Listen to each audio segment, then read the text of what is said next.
Paranormal in Pennsylvania may discuss topics such as suicide, murder, and other potentially upsetting things.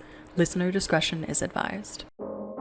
Hello, and welcome to Paranormal in Pennsylvania, where we discuss history and hauntings. Today's story takes us over to Philadelphia in a river. I'm Sarah. And I'm Erica. Let's get into it.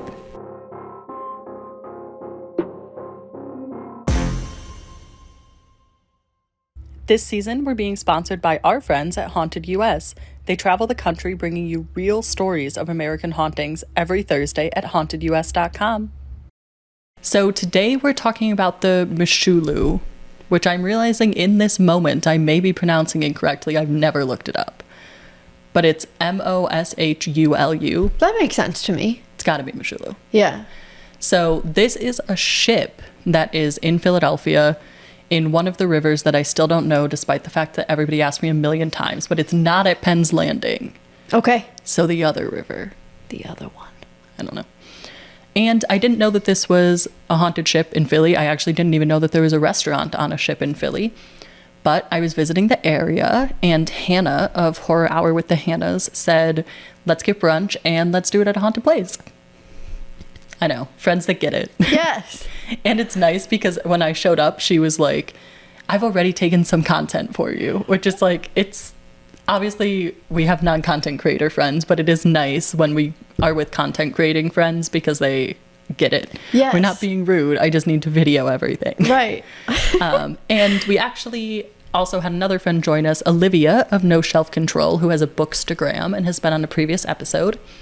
And I'll talk a bit about our experiences once we get into the paranormal story. But the history of this ship is amazing. And when I say that it was beautiful inside, that's an understatement. I was in awe of how beautiful it is.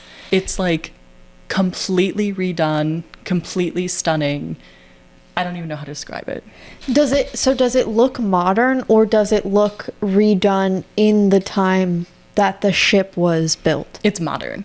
So that's cool. We were debating a bit at brunch. It looks like they kept some of the original wood and stuff, but like the ceiling now, it was like golden blue and almost looked like it was painted on.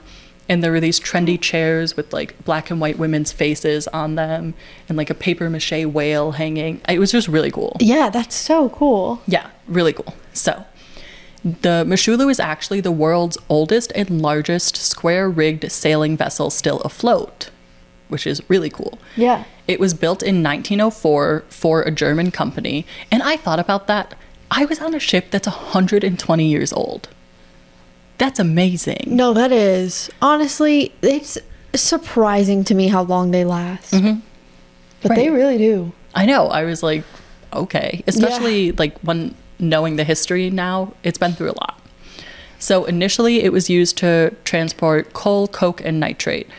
And for anyone listening that doesn't realize that coke is like a byproduct of coal, it was not Coca-Cola. It was not. That's what I thought. We should bleep out that word just in case. I will. I got it. But it is coke byproduct of coal. And the route was from Germany to Australia around Cape Horn, and the ship did it 54 times without incident, which was like unprecedented in those times. In 1912, the ship changed its route, so it did it 58 times in 8 years. That's a lot. I know. That doesn't even seem right to me. No. But I got this from their website. Right. So, I don't know.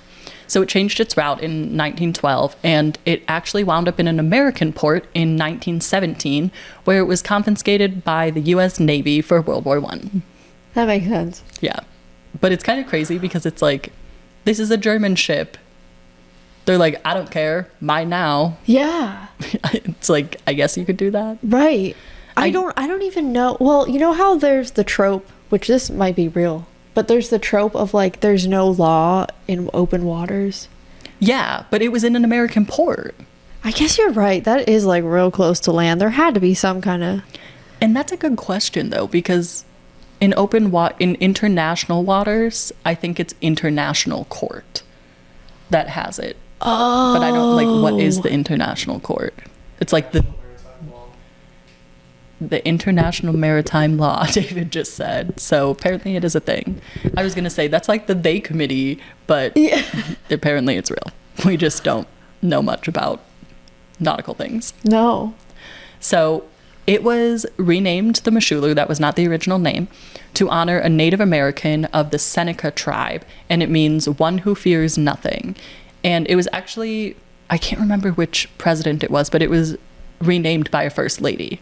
Oh, that's so cool. Yeah, very cool. I mean, that's a cool job to pick a ship's name. Yeah. And it has stuck for almost 100 years. After the war, it resumed work as a trade ship, but took a break in 1931. In 1935, it was purchased, and in 1938, it actually won a grain race, which is super cool, and I didn't even know that they used to do this. What's a grain race? So they used to want to prove that either their country or their company had the fastest ships so that people would use them. So they would load all the ships that were competing with a certain amount of grain and see who could go through a course the fastest without incident. That's really cool. I know, and it won. Olden time advertising. I like it. Yeah. I mean, it's very practical. Yeah. It's like, hey, we are the best. Literally. Right. Yeah. There's no like fake like book club mark or Right. you know what I'm saying? Yeah. Like as seen on TV. It's just reality. Yes. Yeah. Right. And in 1942, the ship was in Norway. If anybody knows what happened in the 1940s, World War II. And it was confiscated by Nazi forces. Okay. Which is interesting to me that it was just in the wrong place at the wrong time twice. And I mean, I guess that was a turbulent time for the world with the two world wars, but twice it became involved in the world wars. Yeah. And finally, in 1961, a Finnish granary purchased it, and it was completely dilapidated after the war. It seemed the Nazis, I think, kind of just like ransacked it, it said. It wasn't super clear on that, probably because we don't have good record on what happened. Right. And in 1974, an American company purchased the ship back from the Finnish granary and placed it at Penn's Landing in Philadelphia. Now, for all you clever listeners that are going, Sarah, you said it wasn't in Penn's Landing in Philadelphia. I did not speak untrue. So hold your horses. In 1975, the restaurant opened, but it closed in 1989 due to a 4-alarm fire, which is always like feels so meta to me when there, I guess not meta, but strange when there's a fire on a ship. I'm like, you're on water. Right. But what do they mean by 4-alarm? So there's different degrees of fire levels, and I think 4-alarm is one of the highest. David, can we get a fact check? Yes. Okay. I wish my brother-in-law to be is a fireman. I wish I had consulted him. So it transferred hands again in 1994 and reopened in 1996. And in 2002, it moved to its current location under the current owners. And allegedly, sometime in the history, 28 to 30 people died on board. At the same time or like across history? It didn't say. Okay. And it really, as you can see, changed hands a lot. So I think I don't know. It could have been at one time or across times, but there wasn't detailed records on who died or when. Right.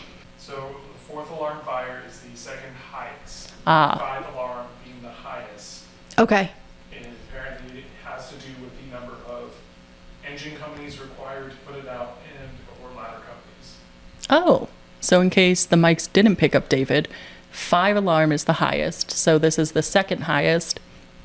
And it has to do with the number of companies required to put the fire out. So 4 different units, I think.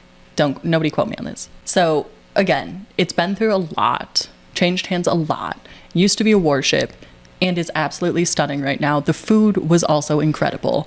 And they hold private events there, which I'm sure are incredibly expensive, but it would be a really beautiful place for a wedding reception. That's what I was going to say. I feel like ships are just very romantic. Mm-hmm. Even like though it's modernized, just being on the water. Yeah. And I mean, it still has all the old dark wood and it's still very beautiful. Yeah. So, yeah. Hi, listeners. We're so excited to tell you about our partnership with Haunted US. Haunted US is an online publication that brings you credible articles on the history and specific paranormal claims of haunted locations across the country. We've even used them to research some of our episodes. Visit hauntedus.com for new haunted places every Thursday.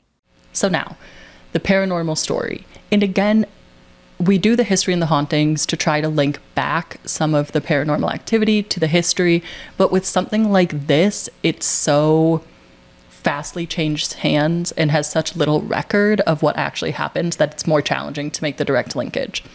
But the activity actually dates back to when it was still a crewed ship, meaning like there was crew on the ship, which is interesting. Yeah. And it continues all the way to present day. So back when it was an operating ship, crew members reported strange happenings, such as candles lighting themselves. And this is obviously dangerous, especially since there was once a 4-alarm fire. That was after it was crewed, though. Gotcha. But definitely, something to look out for. And today, employees still note that some candles and lanterns that are either used for decoration or will be blown out at the end of the night will light themselves after they've been extinguished, or they were never lit. So it would be like a lantern with a candle that's never been lit before. You walk by it and all of a sudden it's lit. See, that's so scary, I think. That might be up there for me with the knocking. Really? And why scary? It's almost like the reverse of like all of the lights going out, which is also terrifying to me. But no, I think just the idea of knowing that nobody has been in there and no one could have lit the fire. And we've talked before about, the kind of, maybe not discrepancies, but like, I guess, yeah, discrepancies between like what spirits can physically do. But actually manipulating the physical world is always a little scary to me. And that's true. I think it's scary just because it could start a fire. But the reason that I don't think the actual activity itself is scary, I think it's more scary how it interacts with the world, not the actual activity. Because to me, it's like the spirit's saying, oh, this is out, you need to see, Oh, yeah, that is kind of nice. And this specific spirit is nicknamed the Lantern Ghost and has been there since at least the 60s at the latest. Probably much earlier, probably like the 40s or 50s. So I think that's really interesting that this spirit has stuck with it through all of the changing hands and stuff like that. Yeah, that is cool. It's like that would be maybe an example of someone choosing where to be. Yeah, that's actually a good point. I mean, it was a pretty great ship, it seems. So, yeah. In addition to that clear physical haunting, there are also auditory hauntings. The owner and staff have reported hearing murmurs when alone, as well as hysterical laughter, which exactly. That's the creepy one to me. Your face is like, nope, you're never going to go eat brunch here. No. Nope, that is terrifying. And they have what they believe to be some knowledge of the spirits. It doesn't seem like they're very open to paranormal investigations. So, this is just what people could gather from it, again, with limited historical documentation. So the whispering/murmuring is specifically the voice of a man, but it's never loud enough for people to discern what he's saying. They just know that it's a male voice, which is interesting, and I guess is the purpose of whispering. Yeah. Now that I think about it. Yes. And these could be also the Lantern Ghost, because there's no clear differentiation. Right.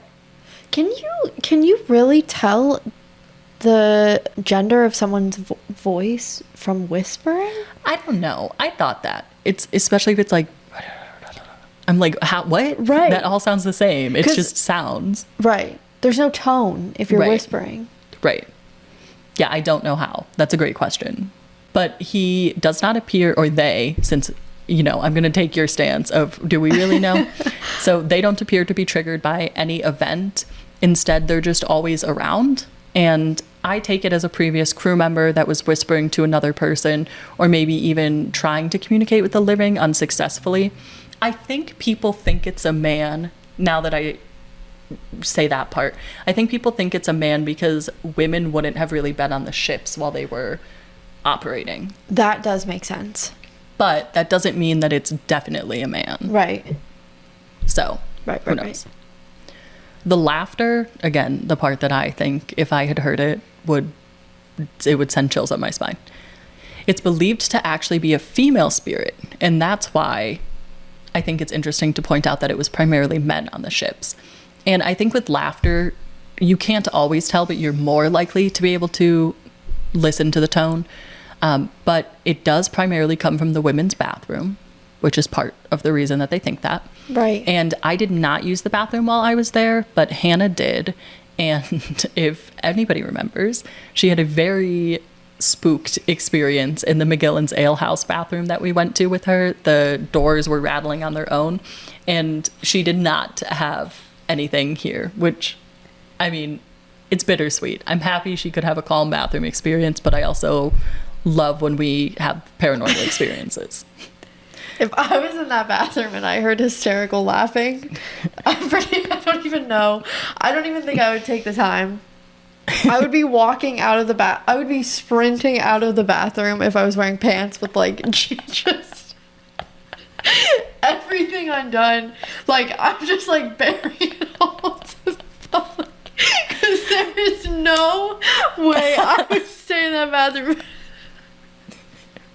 I just picture me, like, sitting at brunch at this nice restaurant, and you just come running through with your pants undone, like, Erica. There's no way. I mean, to be fair, I probably wouldn't enter there in the first place, knowing that, but ain't no way. That's true. But yeah, that is spooky. But I think she's an interesting story because the theory behind her is cool. So the laughter is specifically heard after closing time, so not during ship work hours. And for that reason, people think that it might have been a female ship captain, which was not unheard of, but was super rare. Or they think that it's the spirit of a woman who dressed up as a man to work on the shift, and she's only showing her true identity after work hours. Oh, that's kind of cool. Yeah. I think that theory is really interesting. Yeah, I think both are cool. And again, I tried to dig into the captains of the ship, but there were so many, it's hard to tell. And people lied about their names and stuff. Well, there were, especially, I think, in the more recent wars, like, I think the world wars, there were women who dressed up as men and went to war. Yeah. Like, that was not common, but it was more heard of than I think we all realize. Yeah, absolutely. Yeah, so it could be either of those. Moving into our experiences. So we always try to take a skeptical lens. So I'm just going to tell the story and then we can discuss what we think. So there were not many people there, and we didn't have any seemingly outright paranormal experiences like the hysterical laughter or candles lighting itself. You're just terrified. I'm so scared. Well, so also, interestingly, our candle holder on our table did not have a candle in it. And because when we sat down, they had, like, the water glasses. Again, this is a very nice place. Yeah. They had the water glasses, and I pick it up, and I'm like, did they just leave an empty glass on it? Because it was, like, a blown glass candle holder. And then either Olivia or Hannah were like, I think it's a candle holder. And I was like, you know what? You are probably right. So we couldn't have any, like, experiences with that firsthand. Right. But the ship did lose power while we were on it, and I'm laughing because I think you would have lost it. Oh, yeah. But it wasn't, so the windows are huge. Oh. So there was a lot of natural light, but you did see, like, they have, like, those, I don't know how to describe them other than the bulb lights that are on a vanity, like an old Hollywood vanity. Yeah. They had those in between the windows, and then the overhead lights, and they all went out. And we were just kind of like, huh, that's really strange. Yeah. And then they came out and were like, hi, we lost power. We found a plug that works in the basement, which it's crazy to me to say basement on a ship. And we will try to cook your food there. But I think it was just a regular power outage. The staff did seem kind of confused. Like, it didn't seem like it was a regular occurrence that happened because they kind of didn't know how to handle it. But we got 50% off because the power went out. And then heck yeah. I don't think it came back on while we were there, actually. But they were able to make our food. That could be paranormal or not. Again, who knows? Right. For the sake of being skeptical, I'd say not. It's just, it is an old ship. But we did ask the hostess if it was haunted, and she said that recently a psychic was there and actually had to leave due to the intensity of the spirits. They felt so intense that the psychic said something to the staff there and then ended up eventually leaving. Really? Yeah, which is interesting to me because it seems like all of the research that I did, there's only those 3 distinct ones. But maybe they're just very big personalities. Yeah. And I mean, because earlier we had talked about 28 to 30 individuals dying. Yeah. Which, don't get me wrong, like, each individual life is a lot. Right. I don't want to, like, dismiss the numbers, but that's not a huge group of people to lead to such an intense place of activity. Right. Right. And I wish that they had more information on intense how. Yeah. You know? And maybe it seems like the 3 spirits that are commonly identified are kind spirits, but maybe there is a spirit that... Not that woman. She's just laughing, Erica. Listen. No. This is what happens before we die. Oh my Somebody gosh. laughs. I mean, that's fair. No, I'm kidding though. Honestly, if this woman was someone who dressed up as a man and went to war, more power to her. You know what I mean? Yeah. Yeah. Right? But they are nice. Yes. They are nice spirits, but I do wonder if there's a lesser known one that is just angry or something, and that's what the psychic was experiencing. Yeah. We cannot know for sure. So, I think we know the answer. But knowing what you know now, would you visit this place of paranormal phenomena? I would. I obviously am mostly kidding about being super scared of the hysterical laughing. Mostly kidding. But no, I think, first of all, I love historical ships like this. Like, learning about stuff and getting to see something that's that old is really, really cool. And, yeah, the ghosts are mostly not malevolent. All of them that we know are not malevolent. So, it seems like a safe place. It would be a really cool place to bring, like, an EMF reader. Yes. And kind of scope around the boat if we ever got a chance to do that. I would be interested in hearing if there's anything that goes on in the basement. Yeah, and I do think it would be cool to do a investigation here. Such a unique place for it. But again, they don't really seem super open to it. They didn't have anything about hauntings or paranormal activity on their website. And the hostess was open to discussing it with us, but it's not like, you know, they don't lean into it like some sites do. Right. I would love to go back just for the food. I think it was such a great experience, and it's so beautiful. I've told literally everyone I know in the Philly area to go. It's so beautiful. Yeah. Thank you for tuning in to this week's episode of Paranormal in Pennsylvania, where we discussed the Moshulu, our second haunted ship on the podcast. Tune in next Thursday to see what history and hauntings we discuss next. Stay spooky.